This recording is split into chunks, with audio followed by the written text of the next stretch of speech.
Good evening, everyone. Happy Thursday, and welcome back to the Man Cave for another edition of Live from the Man Cave.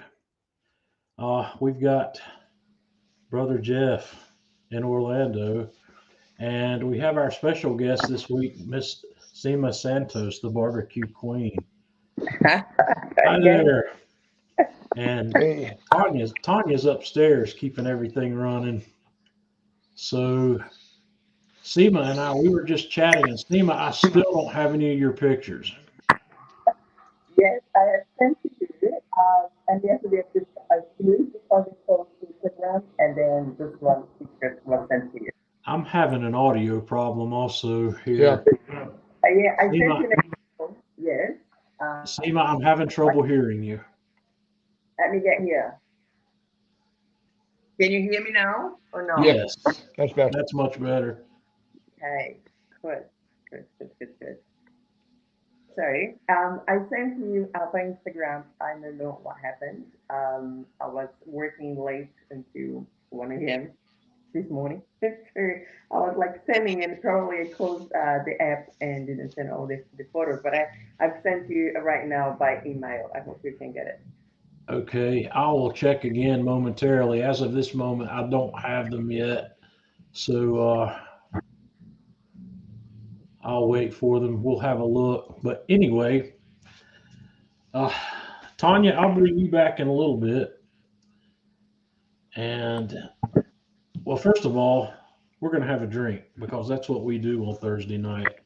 Uh, What we do on Friday morning at talk. Friday morning. I'm going to have some of my Jack Daniel's Single Barrel Select tonight. I haven't had that in a while, and it's one of my favorites. Jeff, are you drinking with us tonight? Absolutely. Having a little shot Good. of Heaven Hill. Oh boy, I love the Heaven Hill. Tanya, what have you got going on up there? Coffee. And Sim, what are you drink? Are you drinking non-alcoholic beverages? Yes, I'm going to the gym Coffee. after that, so I need to be cautious now. See, you're in Western Australia, correct? That's right. And here is 8:33 Right, a.m. 8:30. That's what I thought. I couldn't remember for sure, but anyway, cheers, Yeah, everybody. Cheers. cheers. Hmm. And it's getting hot. All right, Tanya, we'll get you back in a little bit. All right. Andrew's having some Woodford Reserve. Go figure. Well, that's not. I don't think that's his normal. Let's see. We got our regulars here tonight. We got. Let me see who I've missed. Ryan and Hank, Fran, Andrew, Scott. Farming, Fishing, Family, Ontario. That's a new one. I don't know if I've That's a new noticed one. that one before. Levi. Yeah, and Russ. Excellent. Now, Russ is having some of that antique Weller. That's probably pretty good too. I haven't had that before. Oh, that Willer Jeff's Antique had it. 107. Yeah, That's choice. Jeff's had that one. I have not encountered that one yet. So this the Jack Daniels, the Jack Daniels Single Barrel Select. When I first started tasting bourbon and whiskey seriously, this is the first one I came across that I felt like I really liked, and it's become a staple here. I keep a bottle of that on hand all the time. So uh, I'm still looking again.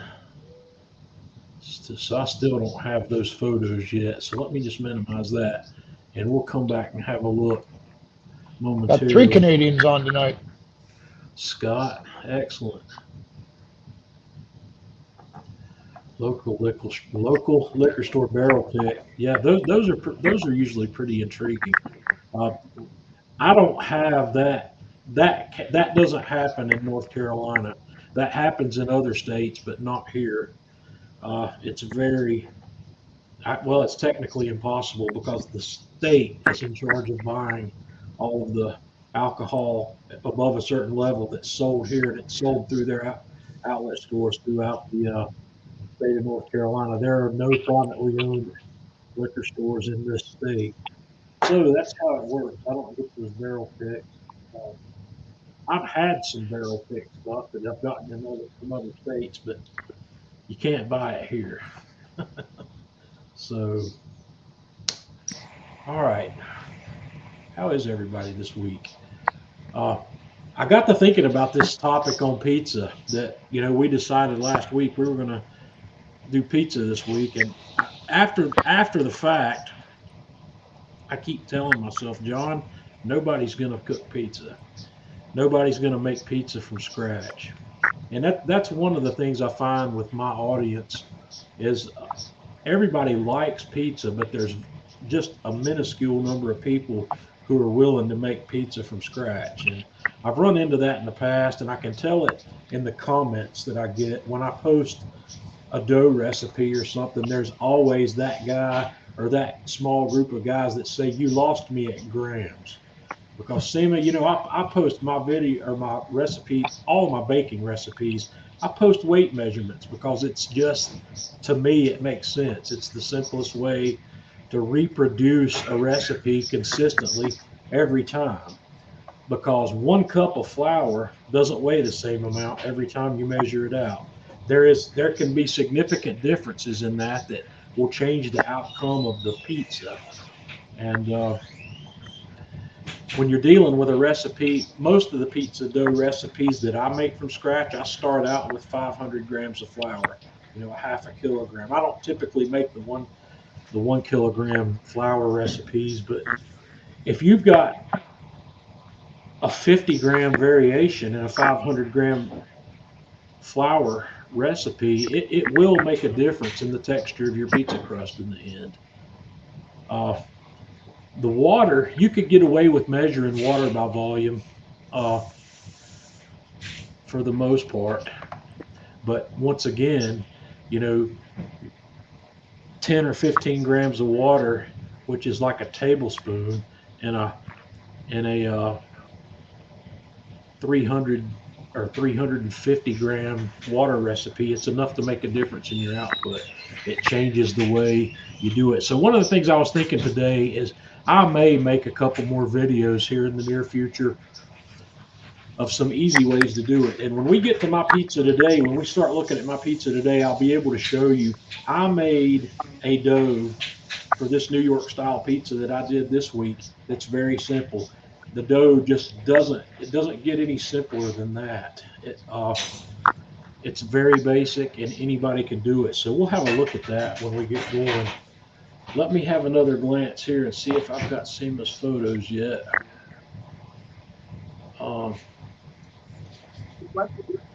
Come back to me, probably. I just checked. Okay, I do. I've got. Let's see. Early days,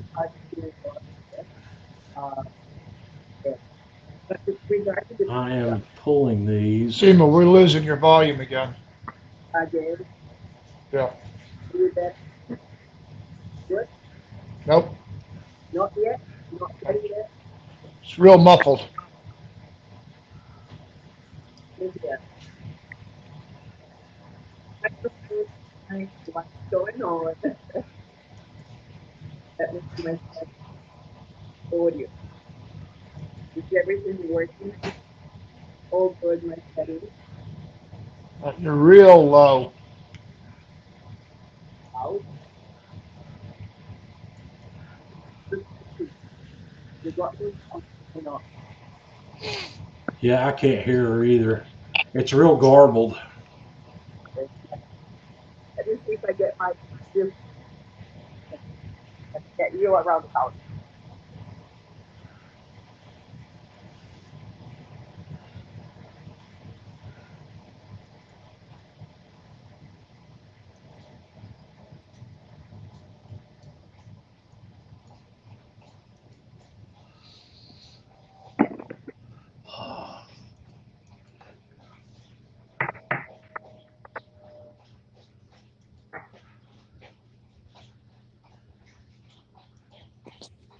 How is now? Can you hear me now? That's Yes, much fine. better. Yep. Good. So, okay. Okay. So regarding the pizza, let me say something to you. I have done, I have very good friends, Italian friends that make pizza. So, and one of them is my neighbor here, and he one day he made pizza. I think it was Christmas last year, and I was so impressed because it was so easy to eat his pizza, and was when I saw him preparing, I couldn't believe. So I asked him to prepare some dough for me. I brought here, and I made a pizza on my Camadito, and it was wonderful.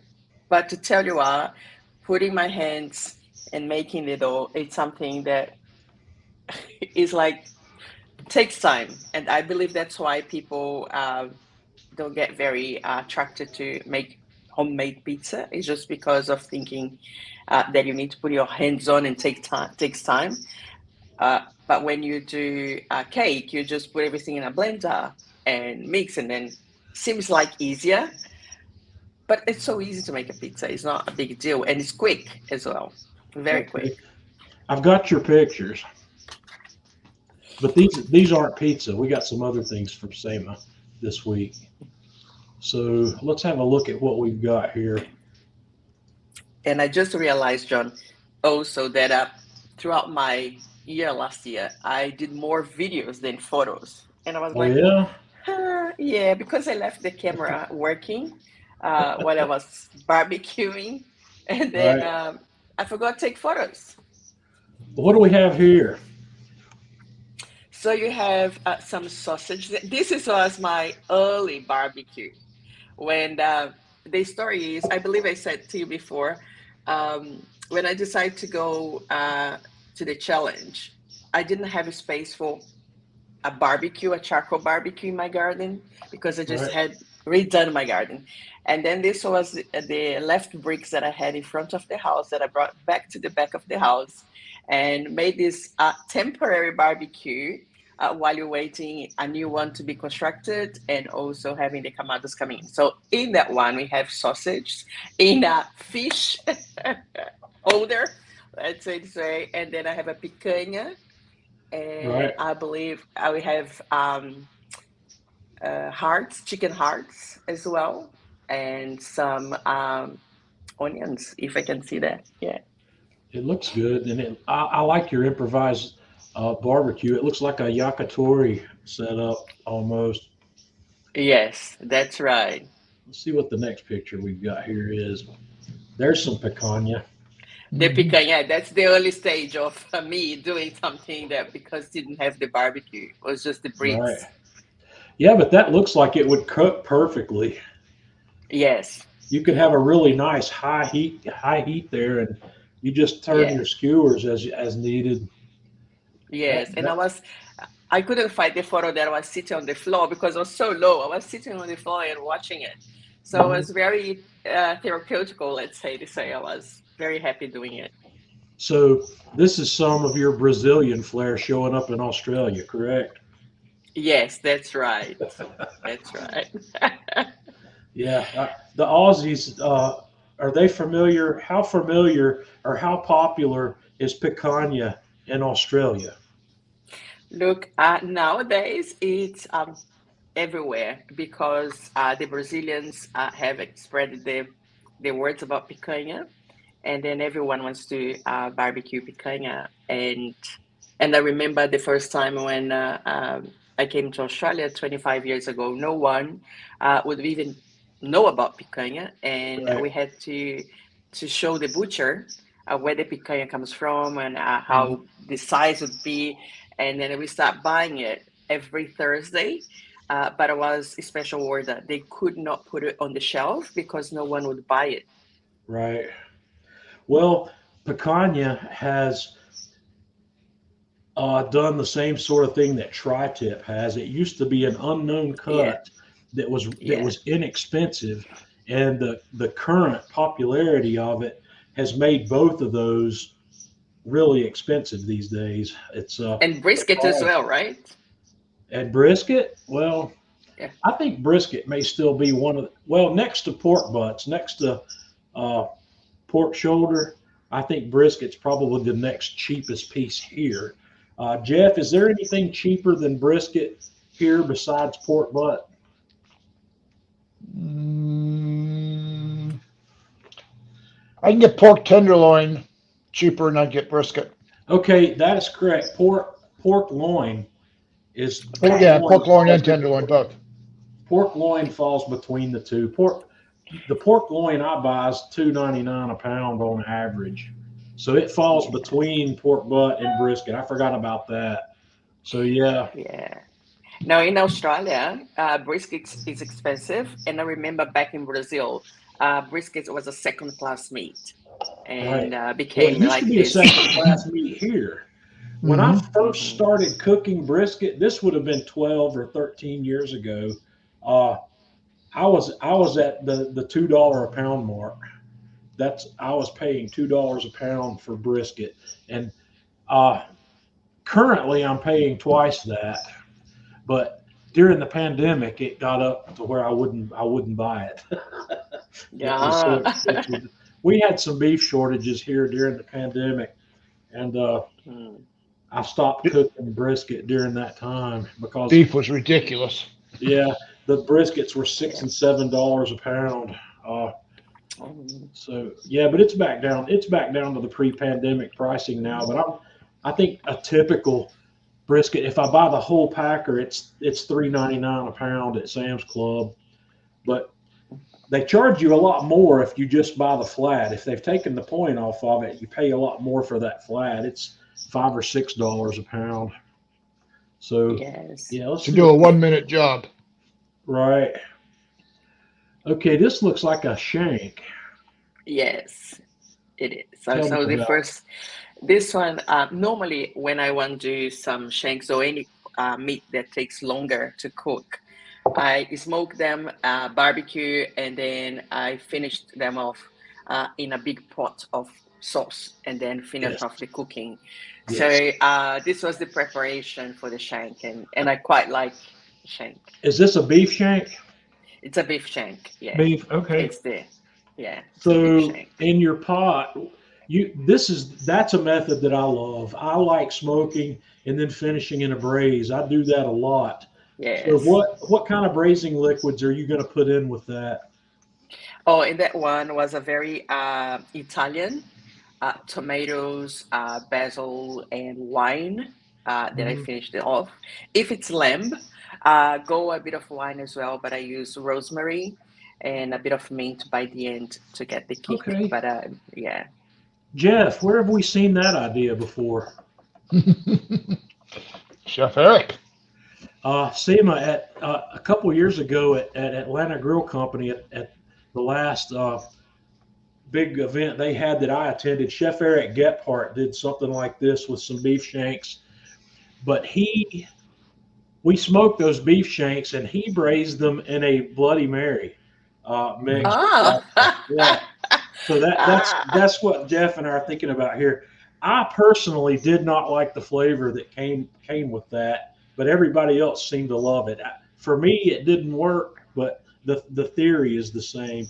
But I love yeah, braising in liquids, and my favorite combination of braising liquids for beef is beef stock. I like to cut up some onions and garlic and maybe some bell peppers if I have any. And I use beef stock and Guinness beer about a oh 50-50 yes, mixture. 50-50 mix. Yeah, that's my favorite braising liquid. And then when the braise is done, I put a little cornstarch slurry in that to thicken it up and make a yeah, pan sauce with it to drizzle over the top of whatever I've just braised. And braising for me, the three things that I braise most commonly would be something like this shank or the osso buco, not like the yes, Thor's hammer configuration, but the osso buco with veal or even pork shanks could do that. But yeah, or and beef ribs, beef short ribs, I like to do the oh same yes, way. they Yep, are wonderful. They especially in the winter, they are so comfy, like getting right. you very But the thing is, I found these little Roma and grape tomatoes, the ones, the little ones. And then normally what I do as well, when I'm finishing the smoking of the meat, I get the tomatoes along and put a tray underneath and start getting also the tomatoes smoked and a little bit cooked. And then when they go into the pot, they become more thicker, and I leave them in a very slow heat, so they cook very slowly. Right. And it's so wonderful. If I'm in a rush, what I do nowadays is I put in the pressure cooker just to finish off. Right. But most of the time, when I have time, I leave there because the smoke is the secret, I believe, and the patience that you have watching that. And oh my goodness, it's wonderful. Andrew's got a good comment there about beef braises. He says coffee would be a good addition there. I haven't tried that. I haven't. I think I will. Haven't yet. I think I might, but it's going to be. I would try it probably to start with in a small percentage. I would stick with my Guinness and beef broth, but I could make a coffee addition to that, because coffee is a flavor that would complement the Guinness beer for sure. That would be a complementary flavor. So I might be willing to try that. I might do a two. I'll have to figure that out.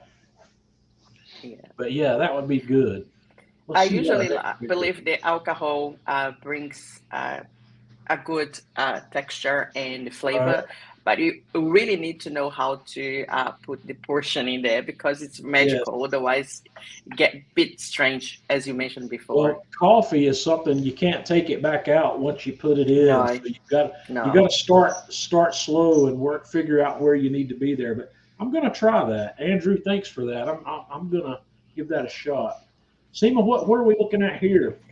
Oh, this one is an entraña with bacon. So made a pastry, like a filo for the with bacon, and inside is a entraña. Yeah, I was testing this to see if it was good. But the thing is, when I buy my bacon, I buy from a guy who is he's Greek, and all his bacon is nitrate free and everything, and they slice with a little bit thicker. And by the end, they could not stick very well to the entraña, so I had to order another batch with a thinner slice so I could make it again. But it was my first experience doing with the bacon a little bit thicker. Okay, this is something that's not common here. Entraña, is that what you're saying there? What is that? Yeah, it's entraña. It's very common among all the Latinos of South America, right? It's a little strip, and it's so delicious. I tell you, where does it come from? It's one of the short comes below the belly. It's like hanging there. Is it pork? No, it's beef. It's beef. Yeah. It's beef. Okay. So I'm gonna have to look that one up. Jeff, are you familiar with this? Nope. This is a new one for me. Yeah, it's let me get here the specifically have anything entering in English, because I think you don't even have the name in English. It's just in Portuguese and Spanish, right? So yeah. So and then here in Australia, it's very common now. So it's part of the skirt steak, but it's very thin. Okay. It's very, very thin.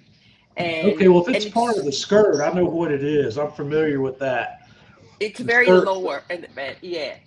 Skirts are common. It's probably that one edge of the skirt, John. Okay, well the skirt's common here, and that's the most commonly used cut for fajitas. Yes, that's right. That's right. Yeah. Okay. Yeah. So and I know what we're talking about in South America. Okay. And comes from Argentina, mainly in Uruguay. They are the ones that have the tradition to eat entrañas, and and here in Australia, the Brazilian butchers start bringing the entraña as part of the culture of the barbecue, and it's very cheap as well. Now you buy a little piece of the entraña, It's around 13 to 17 Australian dollars, Right. and it's easy and quick to make it. Jeff, Yeah. skirt steak used to be trash meat here too until Absolutely. caught on. Now it's primo. It's $10, $11 a pound. That's crazy. Yeah. Okay, let's see Yeah. what's next here. Let's see what else she's got. Oh boy. Tell me Oh about boy, this this. is that's the ribs. That is the most delicious meat for me. Is anything with ribs, but especially the long ribs. I Oh love them, boy. and yeah, and this was There's a huge. ton of meat on that rack. Yes, How many that's ribs right. is that? 1, 2, 3, 4, 5. That looks like a whole length of ribeye. Yes, that's right. So for me, you see underneath of the meat has a tray, and normally I use with a little bit of water to collect all the fat, and then use that one to make a brain for the rest of what I want to do later. So So for is this me, a whole ribeye roast? yes, Oh, yes, okay. it's very common in Brazil, Right. and They're common yeah, here as well. yeah, but you cannot find as a display on the Right. shelves. You need to say, hey, I want a big one, and then they prepare for you. These tend to be seasonal here. These tend to be more Christmas items here. When you get these the bone-in racks, they're more of a holiday meal. So we'll Hmm. be seeing some of those coming up here before long. Jeff and I will both be probably doing. Jeff, we'll have to do a prime rib in December as I one of just our did one. heads up. I know we'll have to do another one when they go on sale again. So okay, we've got a SEMA version of a charcuterie board here.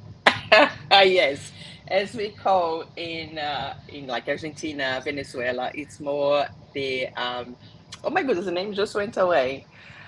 The parrilla, right? You have the parrillada where you have Mhm. different cuts of meats that you serve together. And so Mhm. this is the sausage, and you have the skirts, and also you have by the end another kind of sausage. And I would love to Amazing. have in there too one Murcilia. I love Murcilia. I don't know, guys, if you like, if it's the same name in America, but it's the blood sausage that Scotches they love a lot. Right. It looks amazing.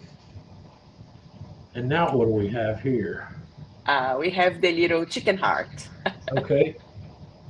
Yeah, And tell that's me, very favorite. I've never cooked chicken heart. Uh, I've used it in stock, but tell me how you prep this. What is your prep process for this? Yeah, you prep as any organ because they have very strong flavor, right? And then you Right. need to, and the main basic thing for heart is you having a garlic, good garlic, some pepper, and also salt. And if you Right. want to put any other herbs, you can. And I saw someone making a recipe, putting a little bit of milk and leaving soaking for a while just to take, she said, the taste of the chicken heart, but it's the taste that I like.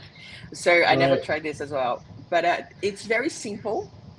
And the secret of the heart is find the right cooking time because you Right. never know. They're so small, you can overcook them or you can undercook them.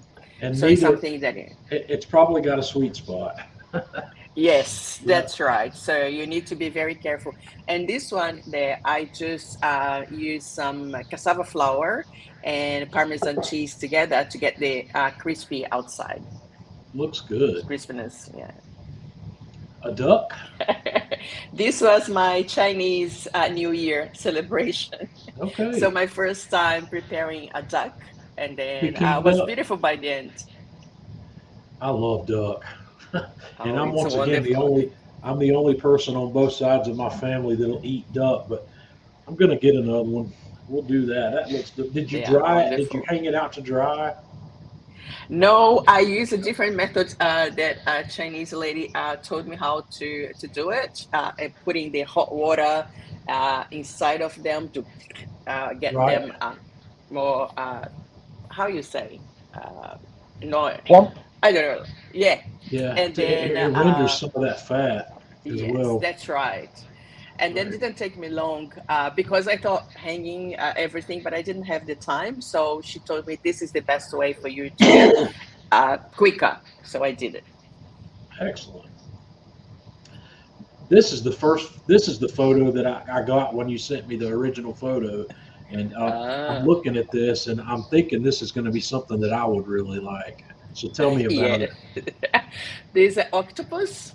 They were barbecued before, and the pasta is squid pasta, like Uh-huh. it's on That's ink. what I thought. Right. Yeah, yeah. That So looks I did delicious. everything over the barbecue, and it was amazing. Yeah. So to prepare, what was your process for the octopus? I've researched that, but I've never bothered to buy one. It's something I want to do, but it's a fairly intensive process to bring that to the table. Yes.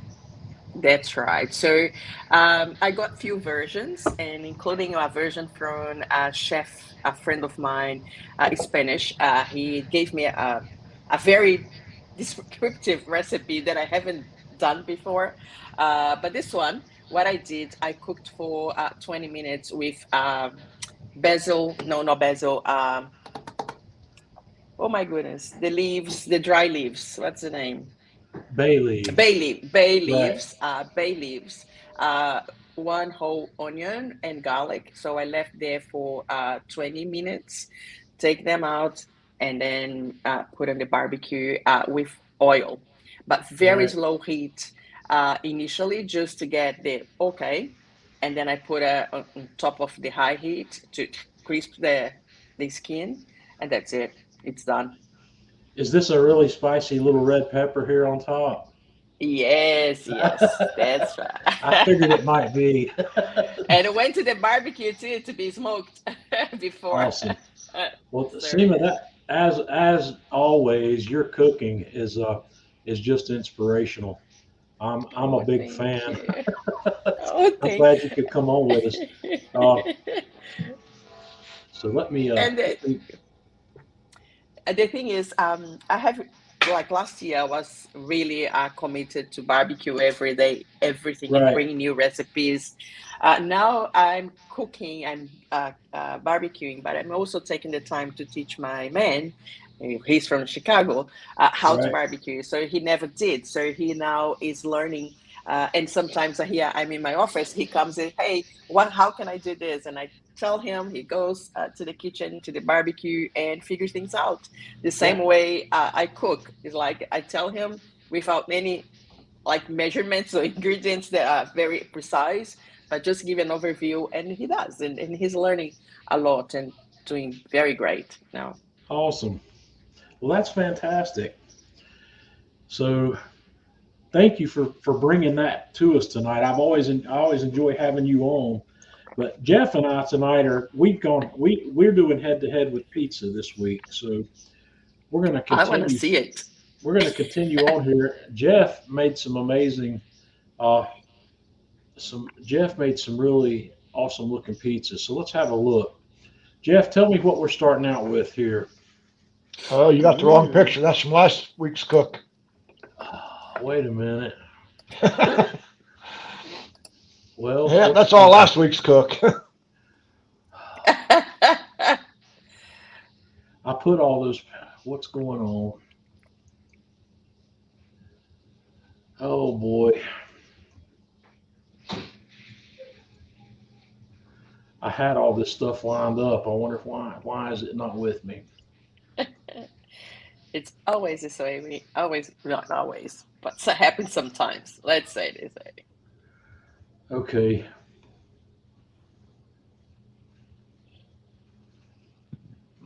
I'm gonna need a minute. I'll be right back.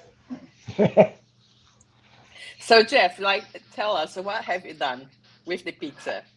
I made three different pizzas. I made two Napoleon and then one take of a Detroit pizza, my style, uh, Mm. which turned out very good. It's a barbecue Detroit style pizza using When you leftover brisket. ah. Oh my And goodness, it must be good. and then the other two, one was sliced prosciutto, chunk prosciutto, sweet Italian sausage, and an Alfredo sauce. And then the other one was traditional Neapolitan with a red sauce and pepperoni and sweet Italian. So you made everything from scratch, like the dough and everything. Oh, I didn't make the pepperoni, but the dough, yeah, all the dough is made Oh. from scratch. Yes. Thank you. So which I'm one not, do I'm you? not that good. I don't make pepperoni. Well, you can. So which one was your favorite one? I like the barbecue pizza. I love my barbecue brisket pizza. It's what I do is I take a mixture of 50/50 Atlantic Grill Company sweet and Atlantic Grill Company white sauce. I mix those together and that becomes my sauce for the pizza. And then I'll put down brisket and mozzarella cheese. This time I use mozzarella pearls and then also shredded. And Yeah. man, it just put some caramelized onions and peppers in it, and it was just great. I mean, that's probably my favorite pizza. Everybody likes that pizza. My son-in-law likes it. My grandson likes it. It's just one of our favorite pizzas. It's one of my ways of doing the extras with the brisket. Yes. Yeah, that's very interesting because I like the extras to do something else. And it's wonderful when you have the meal and then you have leftovers to do something else. And brisket is one of them, and the chicks are one of them. And oh my goodness, the leftover is pretty good. Typically, my leftover brisket goes to cottage pie and pizza. That's the two favorite things. Well, here Okay, at we home, we find him, go to John. the There we sandwich. go. There we go. Oh, All right. look at that. Okay. Now we're we're in good. Beautiful business. board. Okay, I hope these are in order. We'll look when we get we'll there. see. That's So, the Neapolitan dough. What I did was I just brought it together in the mixer into a shaggy ball, let it sit for 20 minutes, and then kneaded it for another 20 minutes and formed two dough balls out of it. so what kind of hydration did you make? How was That your is about 65% hydration on those. okay? 2 dough balls. Yep. And then I make my own sauce. I use the San Marzano tomatoes, put it in the food processor or the blender with some garlic and some Italian seasoning, and then put it in a pot on the stove on low and just let it sit there and simmer for. I let that go for about 2.5 hours. It almost reduced in half. I let it get nice and thick. And then while I was doing that, I was cooking cutting up my onions and peppers for the barbecue pizza. Yep. Got those all nicely finely diced. Nice looking cutting board, by the way. I think you got one like Yes, that too. that's right. I love it. I love it. I have one just like it. I made that one, Seema. Yep. Really? Yeah, made one for Oh. John too. I So need to I work on julienne that. my peppers, and then you can see on the stove.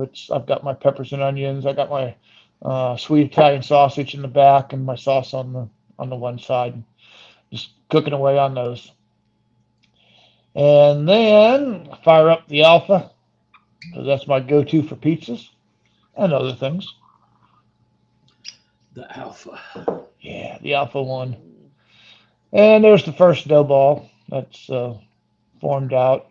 And For me, this one, I'm gonna stop you right here for a second. For me, this is still the most challenging part of making a pizza for me is stretching the dough the way I want it. I'm still trying to master that. That's not as easy as you might think it is. no, it's not. It is not. So this one here is the cubed prosciutto, the sweet Italian on an Alfredo sauce. And then I think the next picture, if I remember correctly, put the pearl mozzarella and mozzarella cheese on it. Put it on my peel to take it out there. And tossed it in. Speaks How for hot are you itself. running the Alpha today? I had the deck at 700. Right.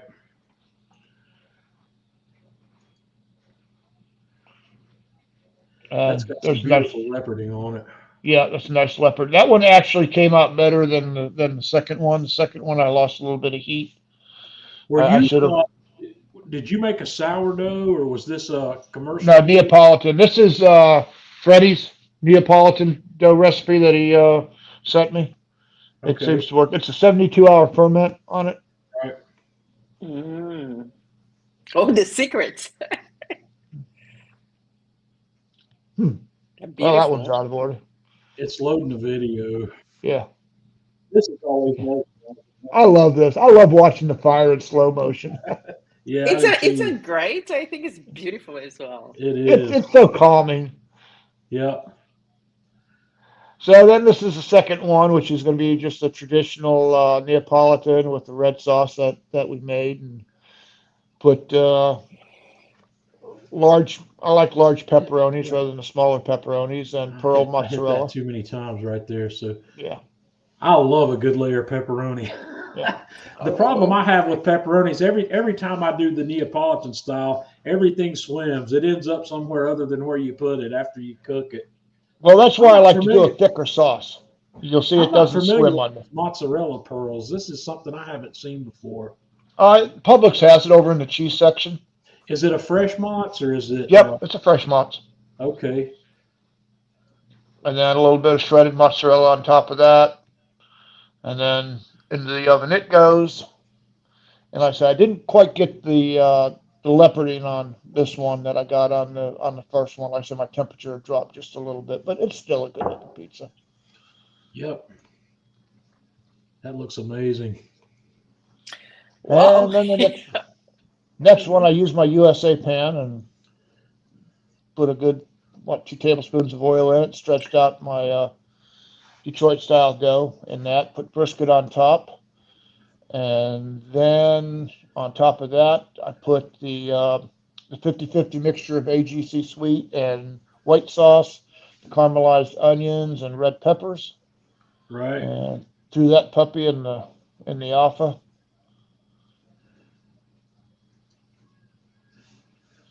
And Heck yeah. that, to me, that right there that's comfort food right there. I've never That's made a what- pizza with that ingredient set. It's something I'm gonna have to play with sometime. I tell you what, John, you got to try that. That is Well, truly I'm comfort probably gonna make a Detroit pizza next week because I got that Wisconsin brick cheese in the refrigerator that I want to make it with. So I might get a Detroit rolling one day next week. So I guess I should probably call it just a Detroit pan pizza rather than a Detroit pizza, because it's not. This must be my picture. Must be. I got one of my pictures in with your pizzas. Okay. So let me ask Those- something. Yes. Because the names of the pizzas, they become the same pizza, right? So when I was in Brazil, the style of the pizza that you say Detroit, for us is more called, oh my goodness, Napolitana. No Napolitana, focaccia. They call Right. focaccia style. It's the same, like the thicker and like more. Well, the focaccia is a higher hydration than Yes. Detroit. I mean, Mhm. what is it? About 15% more hydration, John? Oh, I like to make my focaccia at 75 and maybe Right. even 80%. But Right. focaccia is not. I don't know if I'm ready to call that pizza or not. No, It's it's not a bread. flatbread. A bread, Yeah. right? But the thickness and everything looks like a focaccia. And Right. back in Brazil, they would call focaccia anyway. So Yes. yeah, it's a bit different too. The And Detroit crust is a thick crust like focaccia. yes, But it's yes. well, it's made similar in a similar method as well. Come to think of it, Jeff, it's the typical Detroit dough is a higher hydration dough than most pizzas because you're going to fry it on the bottom like you would a focaccia. So Right. it's very similar. There's not It's a not lot quite of the same hydration. It's a little lower hydration yeah, than the focaccia. Mm, but okay. it's really good. I wish I would I have can imagine. I wish I would have had about half again the amount. Next time I do that using that recipe, I will do 1.5 times because I wasn't happy with the thickness. It was a little thin. The It's only about a Detroit half style inch pizzas- thick. Yeah, you want that Detroit needs to be an incher, and it typically, Yep. I don't know, I'm an Three incher. quarters to an inch. Yeah, Yeah. thicker's better in that case for sure. So Yes. yeah, and Mm. I don't know, is pizza huge in Australia? Yes, it's huge in Australia. Yeah. There are plenty of Italians here doing it.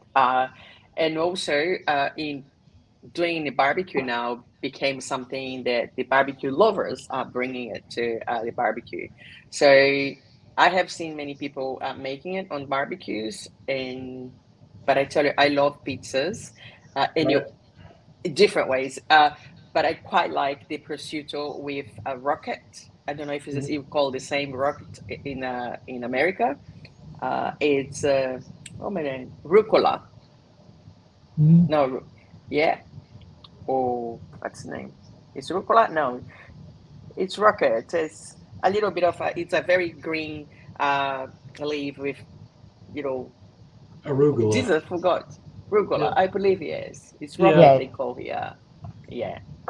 And I quite love that because it's a bitter with the bitterness of rucola with the prosciutto makes the pizza so wonderful. Yeah, I Yes, it quite Right. does. like. Oh, Brian, rocket. that It's pan rocket. side. It's not rocket, right? It's rocket. You call Okay. rocket? I'm not Yeah, familiar I with don't. that term, but Brian, that pan size for Detroit traditionally is a 10 by 14, but you can make it in a 9 by 13 standard. I Mhm. bought one of the 10 by 14 pans, but either pan works well for that. I've actually got a smaller pan that I need to play with. I've got an 8 by 10 that I need to play with as well. So, all right. So to open up the dough, like making the circle, you may, I don't know if it works, but the Mexicans they do the tortilla, the suvaquera, the one that's very big, right? And Mhm. they Right. use their arm to get Right. the There are a round lot of tortilla, the different big one. Yeah. there are a lot of different methods.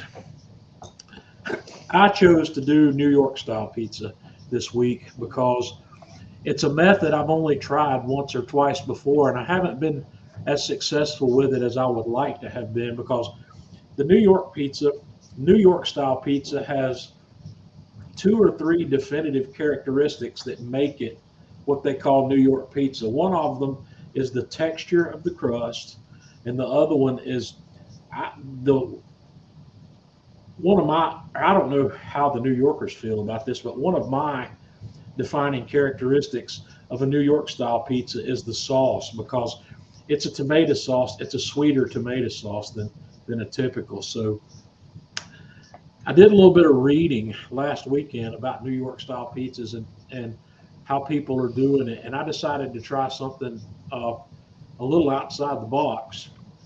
But the outside the box path I took on this New York pizza makes it easier to do. So, guys, if you're one of the people who's on the edge about wanting to try making pizza from scratch, this one is a great place to start. And I'm gonna walk you through what I did.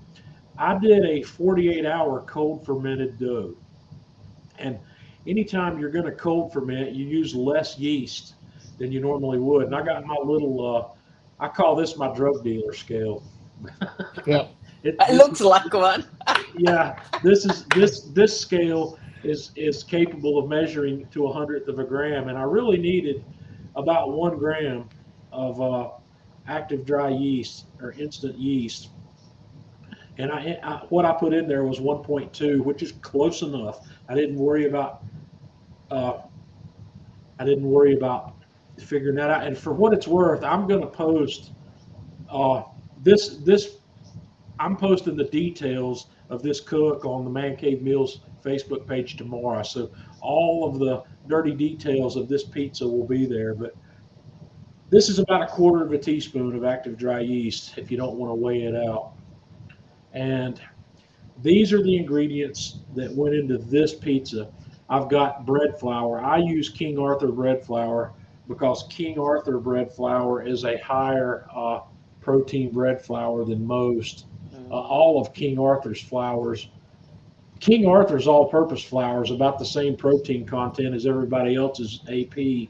or everybody else's bread flour. But King Arthur's bread flour is almost 13% protein, so it's really good. So flour, salt, water, and yeast. Now, that being said, the next time I make this, I'm still on my journey for New York pizza. I'm going to add a little bit of sugar or maybe a little bit of molasses or something else to this. I'm going to add a little bit of sugar to this, and we'll talk about that as we go. But I've got 500 grams of flour, 320 grams, roughly 320 grams of 90-degree water, which is working out to a 65% hydration. I've got 14 grams of salt, and then that measly 1 gram of yeast. So I put all of that. The water is in the bowl of my stand mixer. I dumped the salt in, and I stirred the salt up to get it dissolved. And then I put my yeast in and stirred the yeast up to get it dissolved. And it's just kind of cloudy looking like that. At this point, I just dumped all my flour in. And this is a no-knead dough. You don't have to use a mixer for this. I just used the dough hook on my mixer for 90 seconds. That's all it took. And if you want to do this by hand, you can. If you've got you can do this with a spoon or get in there with your hands. All you got to do is get this combined. And like I said, about 90 seconds of running my mixer on its slowest speed.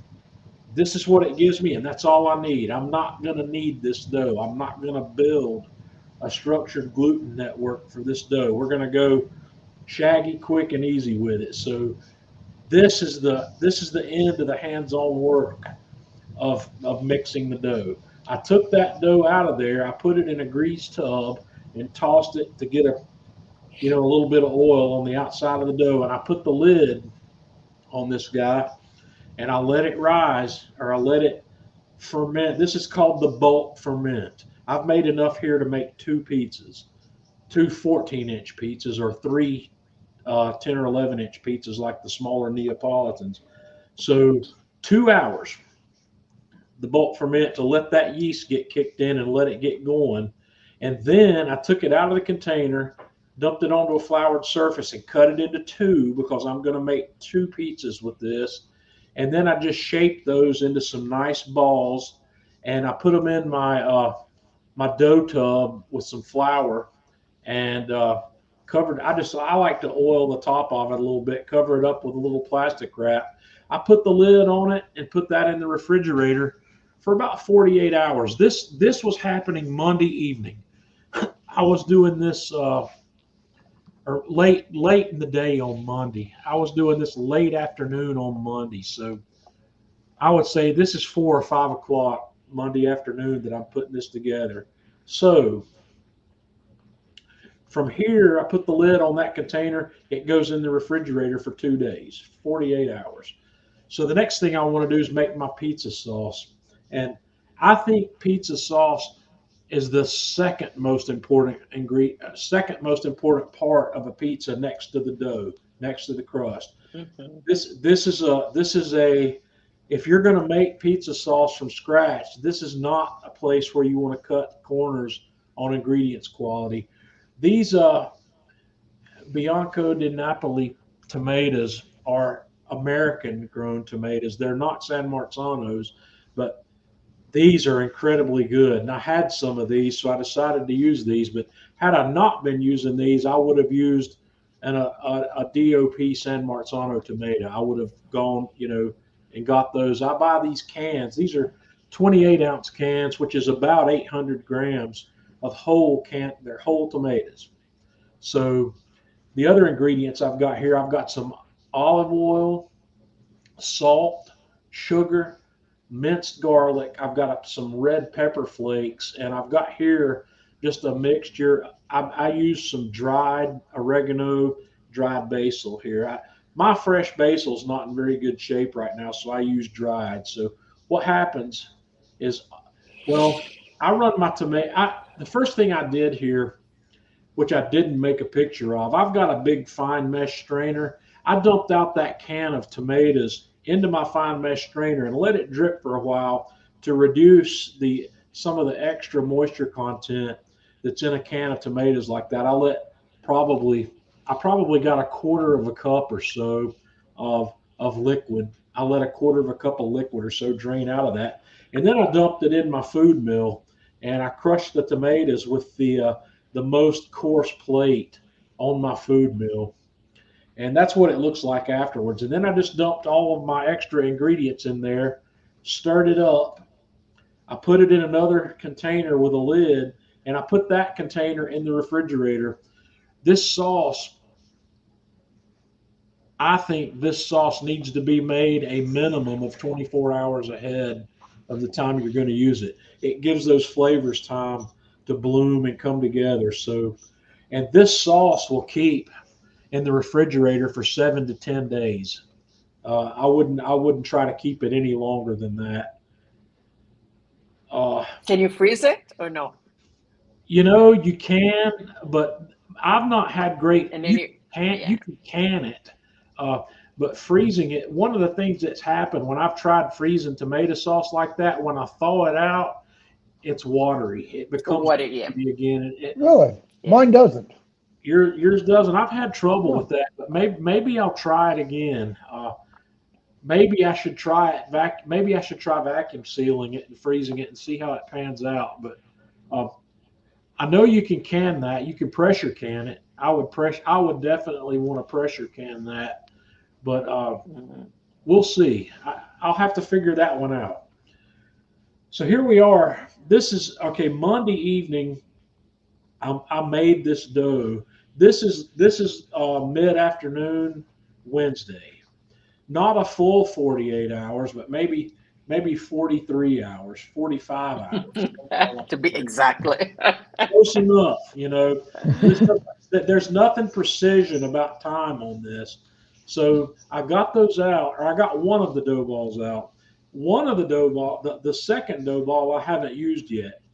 This is the stage where if you want to freeze a dough ball, this is where it needs to happen. So I took one of the dough balls, put it on a small sheet pan, and put it in my freezer for about 2 hours to let it firm up. And then I put it in a vacuum seal bag, vacuum sealed it, put it back in the freezer. So I've got a second dough ball that I'm going to use later. Okay, John, question. Yep. What's the advantage of doing it that way versus I just took the ball, put it in the vacuum sealer, and sealed it up and called it a day? Well, the dough ball won't hold its shape. No, it flattens out a little bit, but I mean it held its round shape nice. The reason I like doing that is because when I take it out of the freezer, I can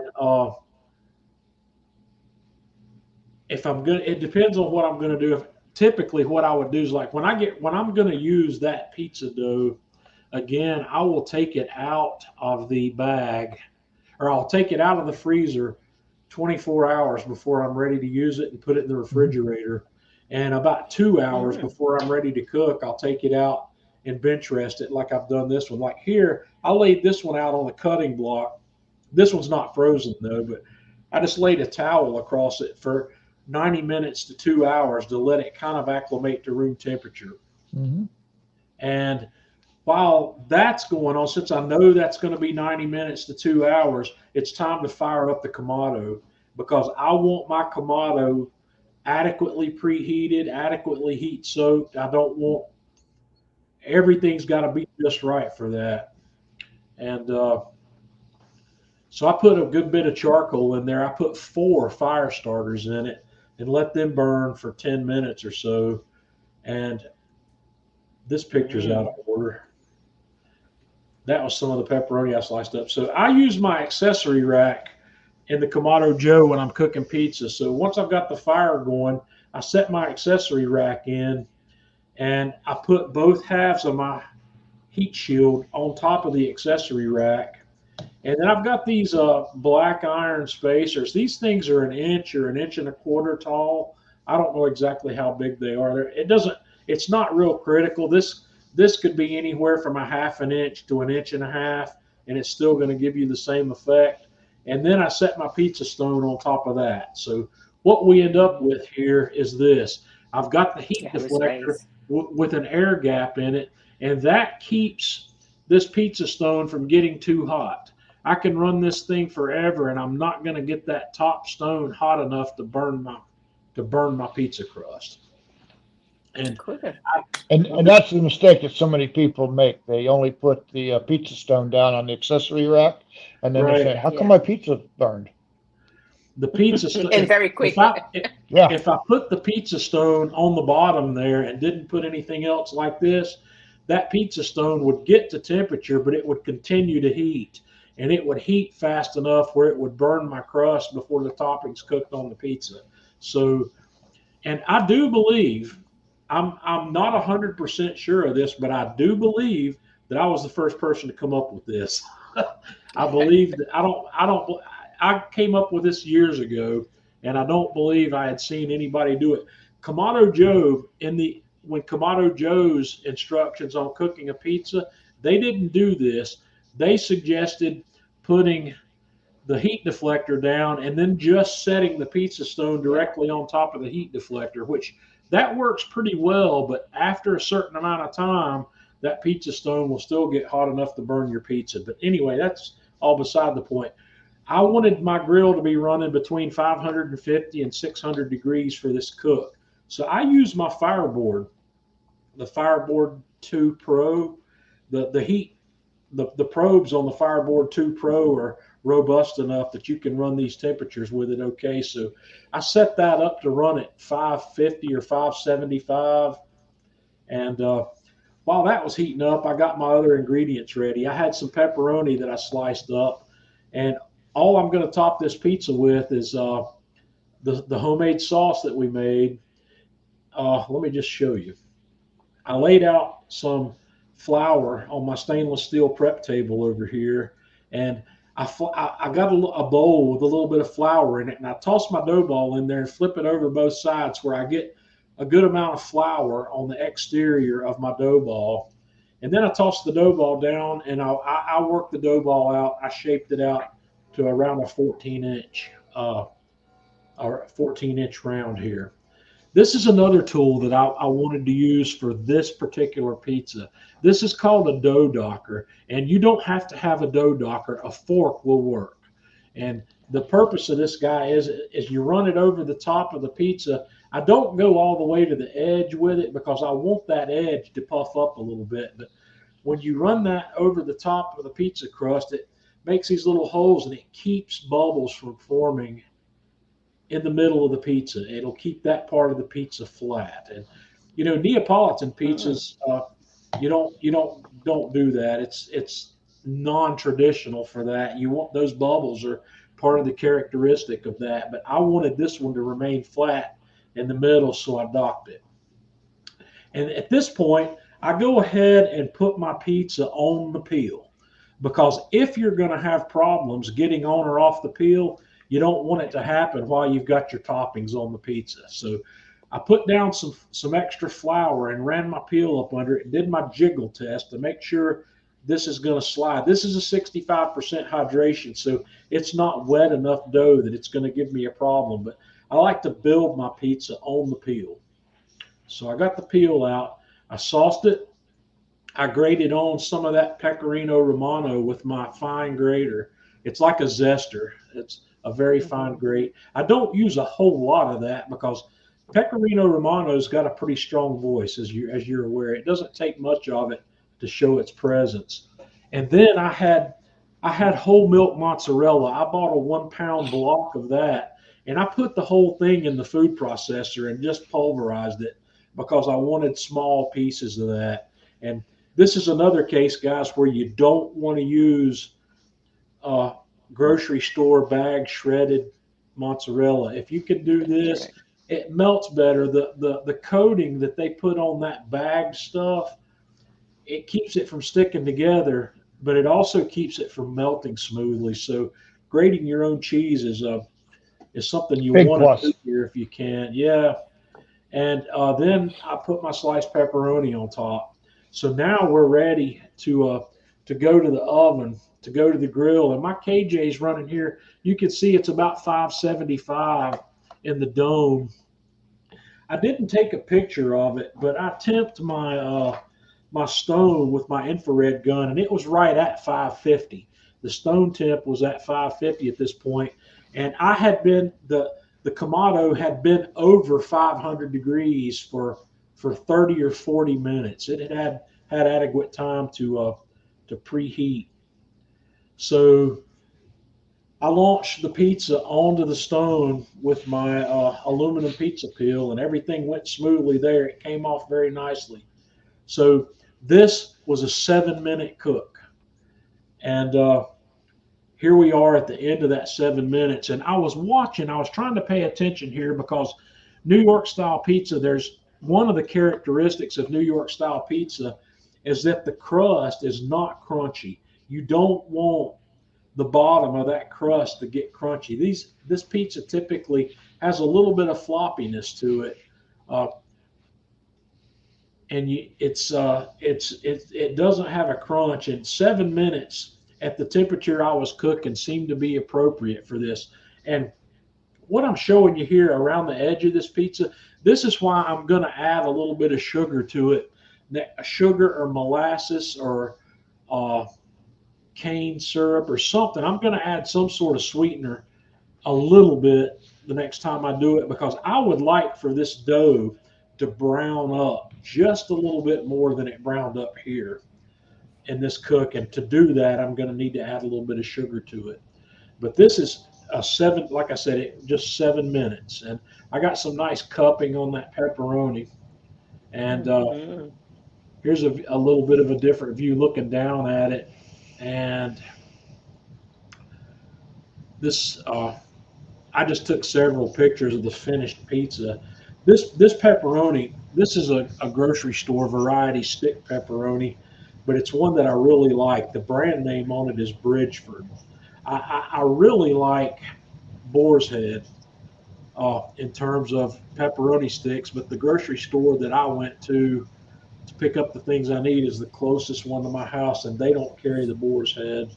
So here it is off the oven. I take it out, and I like to let this guy sit for 3 or 4 minutes at a minimum before I slice it up. So I took a few pictures. I was very happy with what I'm looking at here. And so here I cut it, and I was trying to get a picture of the crust where you can see what happened. I've got a nice airy crust here. And if you can see along the bottom edge of this crust, all the way out here to the middle, you can see air bubbles in that crust for the entire thickness of that crust. That crust did not get soggy and wet to where it didn't cook like it should. I think my cook came out perfectly. Here's another view of it. This is that same slice from the other side. And maybe you can see it a little better here, but the crust, in my opinion, my uneducated opinion, has a perfect texture for New York style pizza. I was very happy with the flavor and texture on this crust. At the bottom of it has a little bit of browning with a few dark spots on it, but there's nothing major there. And that crust, it's not rigid. It's a very flexible crust. And that's the end of mine. That's where I landed. I didn't do but the one. I got beat by Jeff. Jeff did 3 different pizzas. Guys, you are pro. Yeah. You are pros, because I look at that. I just want to be there eating these pizzas with you. I'm happy with. Goodness. I learned some things though, and to me that's worth the whole effort. Absolutely. I went back to a pizza that's one I've not got a lot of experience with, and I made another positive step forward in learning how to make this style. And I'm going to play with it again. I've got that other dough, and that's one of the reasons I saved that other dough. The only thing is that other dough is not going to solve my problem of not having the sugar I needed. No. So I may make another one, and if I make another one, I'll just make a single dough size, and I'll just make the dough by hand and not get the mixer out. But I want to put a little bit of probably molasses. I might just put in that. If I make a single dough for one of these, it'll start out with 250 grams of flour. So I might put 10 grams of molasses in that, maybe just slightly less than a tablespoon. So it's no, Ben, I'm not talking about brushing it. I'm going to mix it in with the dough. I will dissolve whatever sweetener I add in the water before I add the salt and yeast. I'll have it completely incorporated with the flour. It won't be something I brush on. Well, So, John, when we go back to our baking days, the next time we do that, I want to do croissants. well, Oh, we, I want yeah, to do it, that was on our list. You know, we I had know, that on the list and we didn't and we didn't do it. follow through with it. So, Seema, have you made croissants? Do you like to bake? You're not I a baker. like, but no, I haven't done. So I need to. No, I need to. I would love to eat it. I have a little philosophy. When I don't know how to make it, I get someone who makes pretty good and I eat them. That's it. Right, Eat the product, not the person. But yeah. right. Sorry. So, I remember my mother-in-law. She's German descendant. She used to make very good apple pies, like the yeah, Hmm. apple tart, Scott's got it and right here. It's then Croissant. croissant. was yeah, and then I Croissant. love it. But I never learned how to make the apple tart with her the German way. And Right. then when I I want wanted, I want to do that, and I want to do broaching. Well, the croissant is a challenge. It is. And Hmm. Jeff, I don't know if you follow this guy that I follow on YouTube, Alex French Guy Cooking. Yep. He Yeah, I've seen did them. yeah, he did an entire lengthy series on croissants. This guy he's like Alton Brown. He likes to deep dive. And when he did, he made his own sheeter. He made a sheeter so he could laminate, and that's part of what is involved in Yeah. making that perfect croissant is laminating the dough Yep. and the butter. And I remember that series, and I was very disappointed at the end of his series because he gave up. He did not feel like he had achieved his goal, but he had made some amazing croissants. And he had even gone to a French bakery. I think they call it a patisserie, or I don't remember the hmm French word for the bakery, but he had become an apprentice for a couple of days under a French pastry chef to Hmm. learn how to do this. And it was a truly inspiring video series. But I will do it. We'll do it, and we'll get together on that and see. It's the And hardest part of that process is getting the dough laminated. So yep. And Fran, yes, I want to make English muffins too, and they got I to have have the right tried amount English. of crannies. I have tried Oh, English muffins. I've attempted that one before, but it's worth trying again. So I we'll need to come definitely, around to you guys. I need to come well, and learn more from you how to yeah. make well. Well, like I was saying earlier this week, Sam, I made a post on the Man Cave Meals page that said I said very plainly, I said when I get ready to give up barbecue and grilling, baking, bread and baking is going to become my thing because it's challenging. It's It not is. easy, and it's the yeast is the whole thing. It's a living organism, and making it behave the way you want it to behave consistently every time is the trick to being an awesome baker. Look, And a lot of them too, John. They use a live yeast, which we really can't get. And even if you can get it, it's only good for like 5 to 7 days. So Well, you you talking best about the be fresh prepared. yeast? Oh, I'm not Yeah. worried. Yeah, we can do without that. Fresh yeast is. I'm okay with instant dry yeast. I buy those 1 pound bricks of it, Hmm. and I've never finished a 1 pound brick of it before I've thrown it out and bought Yep. more. You and me both. I get about maybe a third, might get a half, and that's about all I'll get. They need to make those things half-pound brick. It'd be but nice, I, but and I tell you, from my experience baking, it's very important all the ingredients. But if you are not in the right mood to bake, right. nothing can be done. Yeah. It's true. I mean, but I find that to be true in all cooking. The Yeah, the the results of the cooking are definitely going to reflect the attitude and the mindset of whoever's doing the cooking. So That's yeah, right. if you're not feeling good, you're not gonna your food's not gonna feel good either. But I don't know. If I'm not feeling good, I don't start a cooking project. I don't want to cook when I don't feel well. Don't set yourself up for failure.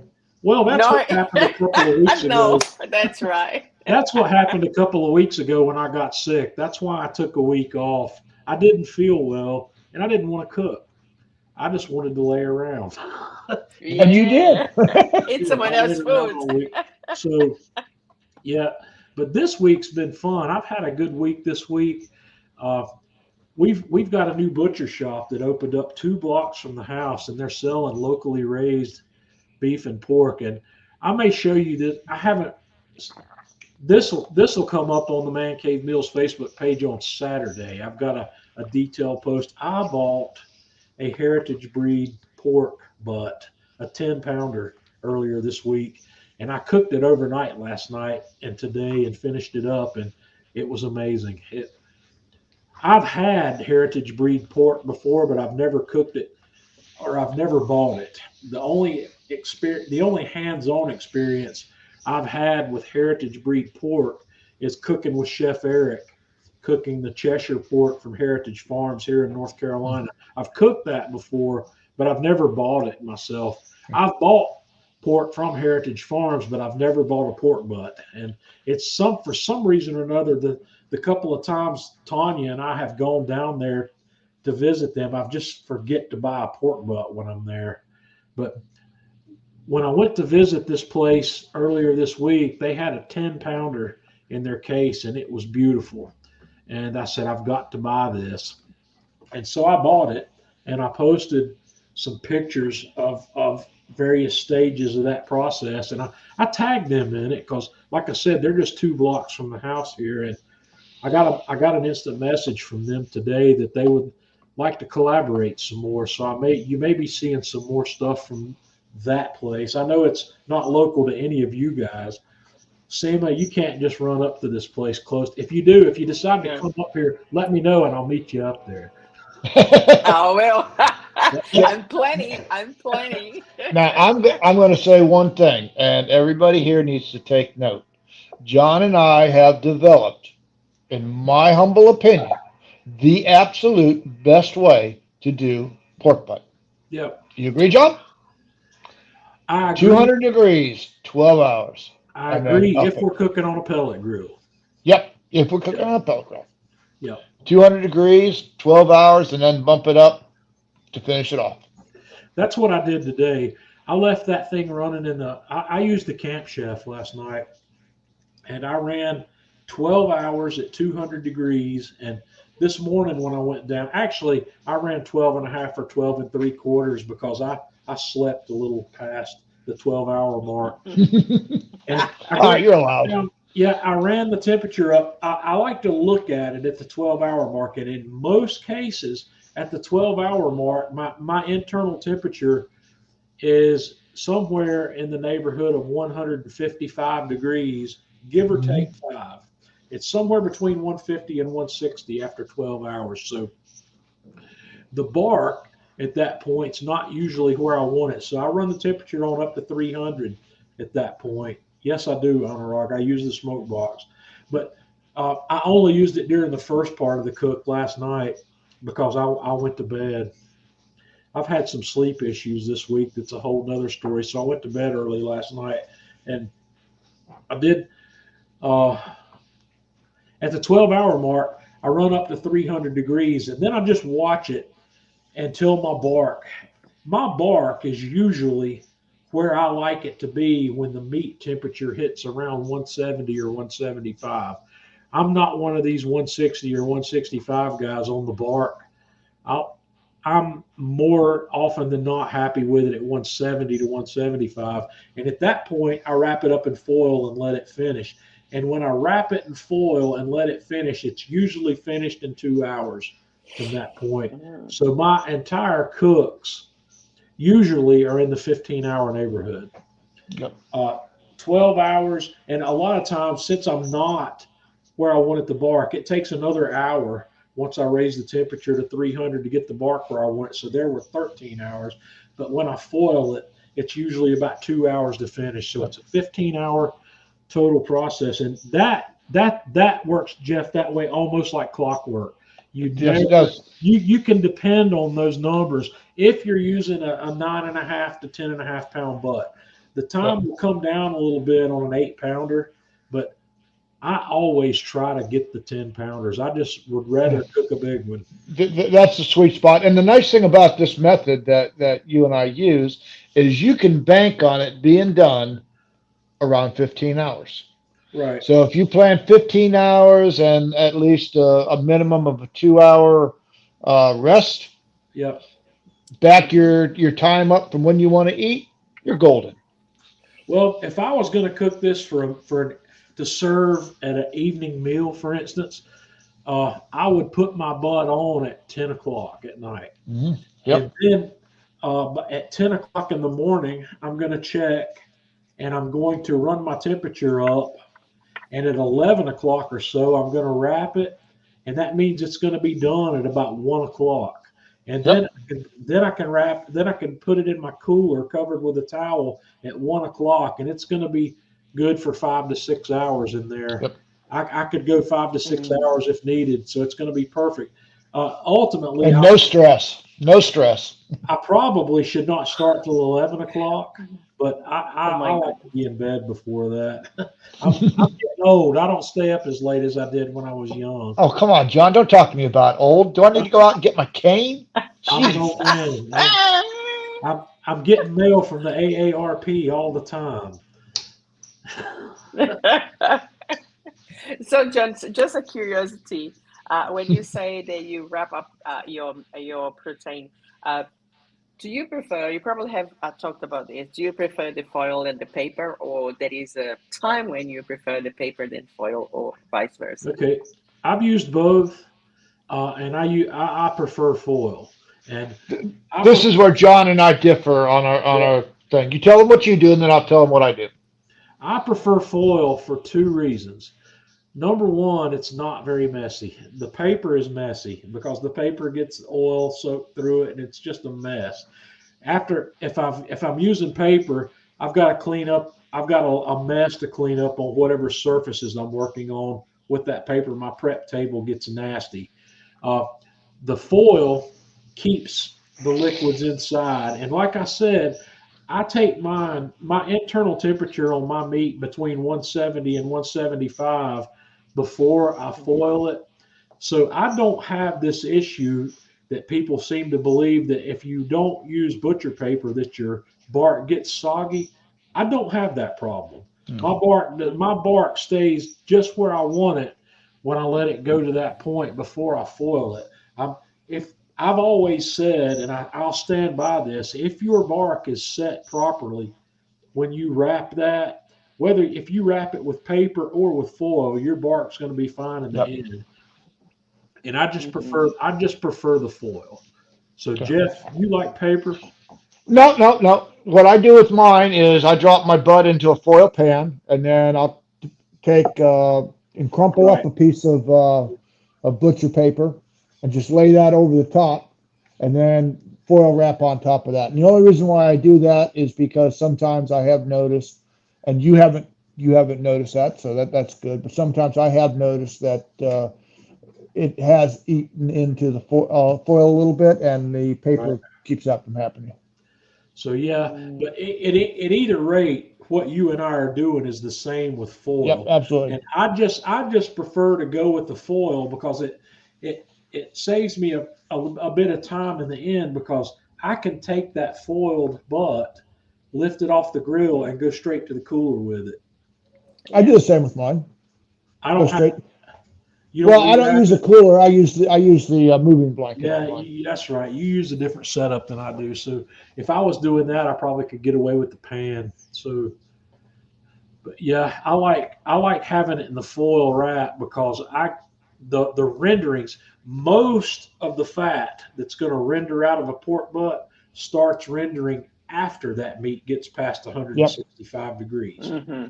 And I like for my foil to collect most of that because I like to mix a bit of that back in when I'm pulling the pork. Yeah, because see, when I do mine, I put it on a rack on top of the foil pan. And Yeah. before I wrap, there's very little liquid in that foil pan. I mean, it's minuscule at best. You don't really get that liquid until after you wrap it. Mhm. Yep. Mhm. Scott That's said right. something here about. Scott says so that the foil doesn't touch the meat, otherwise the foil transfers to the meat. I've never had that. Have you had the Never foil had, stick And to the you're meat? no, I've never no. had the foil stick to the meat, but I have had some instances where, Thanks, and Fran. this only seems as of late, heavy duty foil used to be a lot thicker than it is now. Right, And back a couple years ago when you bought heavy duty foil, I never had that problem. But now the heavy duty foil, it's thinner than what it used to be. right. And I have had it the acid eat into the foil, depending on, I The think a lot the depends on what foil, type of rub you're using. right. The foil that I'm using is well, right now I've got Reynolds wrap, and the Reynolds wrap heavy duty aluminum foil is not heavy duty at all. The No. the stuff I get at Sam's Club, which now is the Maker's Mark brand, it's Sam's House brand. Mhm. It's their heavy duty is fairly heavy duty. Prior to that, they had this brand called Bakers and Chefs. That was real heavy duty Yeah. foil. I I Mhm. mean, could get away with the single layer of three that. years ago, heavy duty foil was a thick Yeah, foil. And and now your regular foil is like, good Lord, did it give you any aluminum here? yeah, Hmm. yeah. I've The never had only it happen to me, so I don't know the what's only going on time there. that I saw the foil or the paper stick to the meat, it was when I missed the point. I forgot the Yeah, meat, and then of course you just burn the meat and that's it. I've But been otherwise, looking Salvage what for you it. can and hope for the best. I'm curious. I'm yes. curious if there's a specific ingredient in the rub that causes that to happen. Because Jeff, I think there is. I don't know how many pork butts I've cooked, but I've cooked an awful lot of them, and I don't think I have ever seen a hole in my aluminum foil. I don't get it with the pork butts, but I have gotten it with the brisket. I'm just Mhm. curious because, well, I don't know.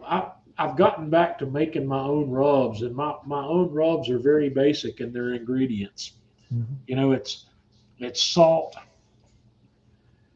salt, garlic, onion, black pepper, paprika. That's the base Mhm. of I said everything. I have not had that issue with the butts, but with the brisket, I Right. had it, and then I went to Mixon's barbecue class and saw what he was doing, and I go, okay, and I haven't had it since then. Here, Mhm. Ryan says he's not had it happen either. So I'm curious. I saw that in Myron's video. That was the first time I had seen that done, where he laid the foil. I could do that.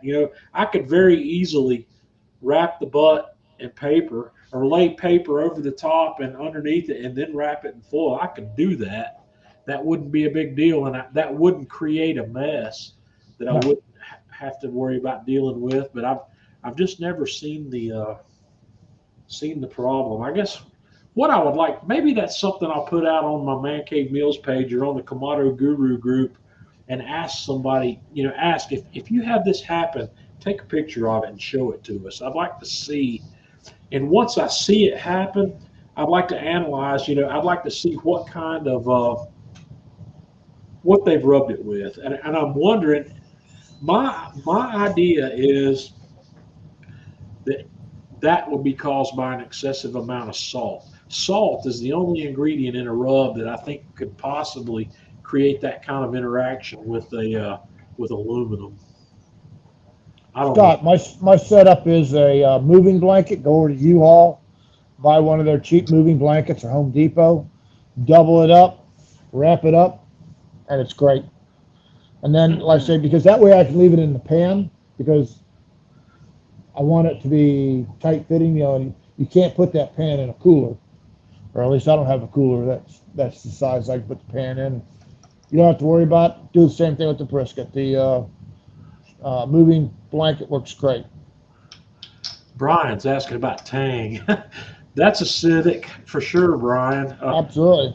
And that's an ingredient I used to use in my homemade rubs. I learned that from Harry Sue. When I went to Harry Sue's barbecue school, Harry used Tang in his rubs. So yeah, that's acidic. And Brian, uh, I know I've had a little conversation on the side with Brian. I ordered our replacement M30 today. So my new Yeti M30 is on the way. They had a recall on that cooler, Jeff. I had bought one of those Hmm. quite a while back from Atlanta Grill Company for Tanya. Tanya decided she wanted one of those. That was going to be the one that lived in her car if she decided she wanted to buy cold things up the mountain where she works. So I bought her one of those, and then I got this recall notice from Yeti. There's a problem with the magnets coming out of them or something that Mm. they deemed dangerous. So they gave me the option of a gift card. They gave me an option of having a $325 gift card to the Yeti online shop, or they gave me the option of one of their uh, box shaped side soft side coolers, which I've already got one of those, plus a $50 gift card. So I said, well, we'll just take the 325 gift card and we'll try to wait it out until they replace that cooler. Well, the new models of that dropped this week. So, and they've also got a smaller size of it.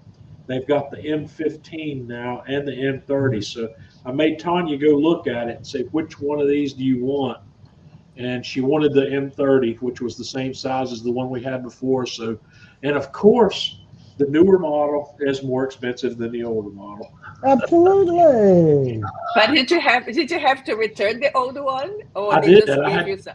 I did. They sent me a prepaid shipping package for that, and I had to send it back to them. And once they received it, they issued me a gift card credit Okay. to their online store. And Okay. so that's been quite a while back. That's been I don't know how Yeah, long. that was a long process for you. It's been 6 or 7 months back that I sent that cooler back in, and but I told Tanya, I said, now we've got this $325 credit. Go look out there, and they didn't have anything comparable. You know, they had some of the backpack coolers, and that's not what we wanted. No. And Mhm. we just decided to wait it out, and we did. They dropped that cooler. The third. They dropped it on what's today? Monday or Tuesday. They dropped the new one, so I ordered it today, so it should be here next week sometime. They were in stock, so Mhm. It's the one thing I don't have is the Yeti cooler. well. Let me tell you, I've got a lot of Yeti stuff, and I am to the point now where I'm ready to admit that Yeti is while it's very well made, it's Mm. extremely good quality stuff. I've got no complaints whatsoever Mhm. about Yeti quality, but over the last few years, some of Yeti's competitors have made what I consider to be equal quality stuff Yeah, for a lot significantly cheaper. less money. Arctic Wear is Mhm. one Yeah, of them. Arctic makes some. Honestly, Magellan, that house Yeah. brand that they have at Academy Sports, has got some good stuff, and Igloo has even got some roto molded coolers out there now that are really good. And as far as the soft sided coolers like this M30, Walmart for a while has had some of those in that Ozark Trail brand that are excellent quality for a fraction of the cost. So there's a lot of it out there. Brewster, I have done this on the Kamado Joe. I have done I've done the 200-degree, 300-degree process on the Kamado Joe using the Fireboard. And I also did it using the Smobot. After I got the Smobot, I wanted to try that process with it, and it worked fine as well. So Oh, you yeah, went lower than that on the Smobot too, didn't you, John? say again. I thought you went lower than that on the Smobot, didn't you? Well, I did, but not for a butt cook. Okay. I wanted to see if I could run the Kamado at a 160 for smoking beef jerky, and it's a different process for fueling it, but it works. I was able to run it, but I was using a very small volume of briquettes with some Okay. smoking wood laid on top of the briquettes, and that I was able to make that work with the Smobot. I wasn't able to make that work with Smobot with lump charcoal. Lump burns too hot. But yeah. And are you still making the jerk or not? Any Say again? the beef jerk? Are you still making the beef jerks or no? I haven't tried it with that process yet. I just wanted to see if I could make the grill do it. My beef jerky process these days doesn't involve a typical smoking. I've come up with a beef jerky marinade, and I put a very small amount of the Prague Powder #1 curing salt in it. So my beef jerky is now cured, and I'm able to cold smoke it Okay. Yeah. rather than hot smoke it. So I'm a lot of people are afraid of that, so I don't advertise that method so much. Yes. I get a lot of negative blowback when I do that. People are far too worried about something's going to kill me. Yeah. Well, the weather's That's up right. there is getting cool enough. You should be able to pull out that cold smoker before too much longer. Yeah, it won't be long. Yeah. I'm ready because my cold smoked cheese inventory has gotten very low. Mine is non-existent. Yeah, I mean, I'll- Florida, you got this itty window to get it done. whenever I see that the temperature is going to be down below 40 degrees for the first time, I will get a cold smoking session going. Mm. I will, because I want to cold smoke another 10 or 15 pounds of cheese. Oh, That Jesus. cheese holds up well. I vacuum seal that after it's been cold Yep. smoked, and it's good for a year. You know, I've kept it for that long before, not had Mhm. any problems with it. All right, we got to wrap things up. Sam, I appreciate you coming on with us tonight. Those Oh, thank you for inviting me. Are you still? How long? Last time we had you on, you were in your 365-day project. So my question for you is, when that 365 days ended, how long did it take for you to stop wanting to cook every day? Took me 2 months. It's so ingrained in your daily Yeah. schedule. Yeah. It's a habit. Yeah. It's hard to say. It's hard to break the streak, maybe. That's right. And then the thing for me was also, people would say, oh, you are barbecuing every day. It's too tough. It's not tough. For me, it was tough to keep the videos and editing the videos and posting. Right. So this was the difficult part. Barbecue was the pleasure that I had. So, Well, I'm going to give you another challenge. oh, yeah. Make a video of your husband doing something. I have done. Let's get But your I will husband make- on. Let's get him on social media. Yes. What's his favorite? I- What's his favorite thing to do on the grill right now? Oh, he loves the entranha. He loves because it's easy to make it. And now Right. he learned how to make picanha. The last one that he made was wonderful. Right. And I always tell him, you need to use your camera, leave your camera. But he's not used to get the camera. For him, it's like at the work. He's so worried about making the barbecue that he cannot deal with the camera by Right. his mobile. Well, I can understand that. The camera's a distraction for sure. Yes, Yeah. that's why for Especially me. when you're learning how to do something. See, that's one of the things. If I'm learning how to do something, I'm not taking pictures as I go either. I'm not taking pictures until I know that my result's going to be what I want it to be. But you Ryan. should have done this because then you show the wrong way. Right. I'm not doing. Ryan, since 2017, I'm going to say 90+% of my cooks have been out on the Kamado. Wait, let me rephrase that. 90% of my cooks, 90+% of my cooks have been on an outdoor cooking appliance. That's right. Well, It's the Jeff, most wonderful Ryan's thing. not retired yet. Well, I understand that. But I would much rather, see, living in Florida, I would much rather heat out the outside than the inside. You know? I can understand that, and I do most of my cooking. My indoor oven, I can't remember, or my indoor big oven, I can't remember the last time I cooked anything in it. That one is what I use when I need to season cast iron, and Tanya hates it when I do that because she could smell It it. smells the whole house. And Yeah, I tell you, John, I started doing it out on the Kamado. I put the I heat might deflector in. Kamado, but I might do it on the gasser. I'm not going to do it on the Kamado because it puts a film over the cast iron. So I might do it in the gas grill though, because It doesn't put the black film on it if you put the heat deflector in, John. yeah. Well, there's my sous chef. Hey, Hammy, come here. oh, Jump look up at here. that. Come on, jump.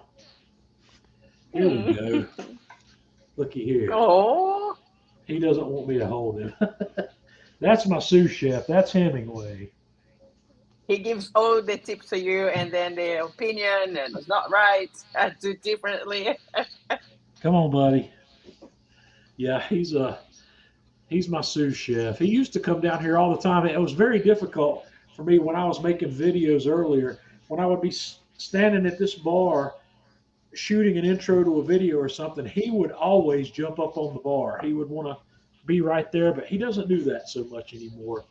He doesn't show up like he used to, but And not curious anymore. He got used to it. apparently Yeah. he's becoming a senior cat. He's 11 years old. He's not as young as he used to be, but Neither am I. he's still quite active. Oh boy, now the other cat, one of the other cats is down here now also. That one that likes to keep me up at night. There's a cure for that, John. If you cut the cat's tail, that'll take care of that. But you got to cut it off right behind the ears. Right behind the ears. Oh my man. goodness. All right. We've got to go. Guys, I appreciate it. Seema, thank you Thank for you coming very on. much. And I look Yes, forward to thank having you on again. So I've got Have to a good wrap one, things Seema. up. Wonderful. You too. You too, Jeff. All Thank right. you, John, and see you later. Thanks, everybody. Until next week.